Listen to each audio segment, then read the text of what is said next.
Welcome to our Tuesday Tips. I'm Suzy Chiarolanzio, Director of College Counseling and Senior Class Dean, and I'm the host of this week's topic.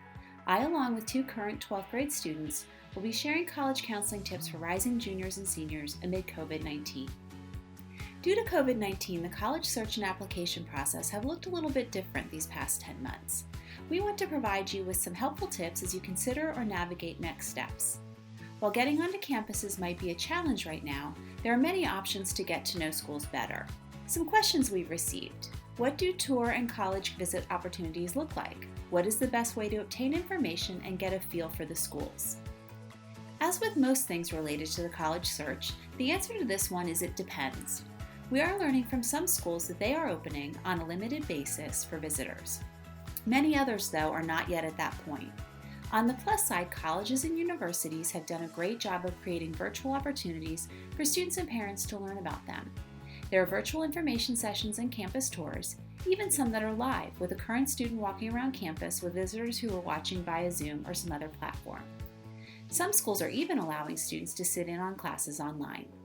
I think the best opportunities are the ones that incorporate current students, things like student panels, because they allow families the chance to ask questions about the student experience, something that's difficult to get from a more scripted online event. Are most colleges and universities still requiring standardized test scores? If so, how do we access those tests? For the current senior class, the class of 2021, a significant number of schools have adopted test-optional admission policies for this year's application process. Some schools have indicated that they will remain test-optional for the next year as well. At this point, with so much still unknown about what the spring will bring, it's important to have a plan to test so that you are covered if you need those test scores. We encourage students to test in the winter and spring of junior year. Students can register on the SAT and ACT websites. Over 900 colleges were test optional before COVID-19 and will remain so. You can review the list of these schools at fairtest.org. Because of the pandemic, I or my student can't be as involved as they normally would be in sports and other activities. I know that what a student does affects how their application is reviewed. How will this impact my or my student's college application process? What we're hearing universally is the reminder from colleges that they are experiencing life the same way that families are. They understand that things are different right now, and so what they will be looking for when a student applies for admission will be different too.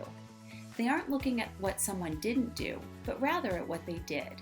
Did they take this time to learn something new or teach themselves a new skill? Did they reach out to their neighbors to help them at this difficult time? Did they read the whole Harry Potter series for the first time or maybe a second or third? How did they use this time? As we've always said, there aren't right or wrong activities when it comes to applying to college. Colleges simply want to know how you spend your time, which helps them understand how you might contribute to their campuses. We'd also like to offer some tips. First, keep an open mind. Colleges and universities continually evolve. It's important to base a college search on the criteria that a student has identified as most important, and not on general or outdated impressions. At Flint Hill, we work with students to identify what's most important to them during our junior seminars, and then help them find schools that match those interests and needs. Next, there's not a checklist. We're sometimes asked what exactly needs to be done to gain admission to a very specific school, usually a very competitive one. There seems to be an impression that if a student does X, Y, and Z, they will be admitted to a highly selective school. It's difficult to understand the depth and breadth of the applicant pools at schools that have very low acceptance rates. A student can do everything right, have a very high GPA, perfect test scores, and be very active and still not be admitted to a highly selective college. Not because they did anything wrong, but because there are simply too many students with very strong grades and perfect test scores that can be admitted. Our advice is for students to do their best academically, take courses that challenge but don't overwhelm them, and do things outside of school that they truly enjoy. If they approach high school this way, they will feel good about their experience, no matter where their college search leads them. Keep the end of the process in mind. At the start, the sky's the limit. As you research options and define your college list, it's important to build one that's balanced. This will allow a student to feel good about their college options and themselves.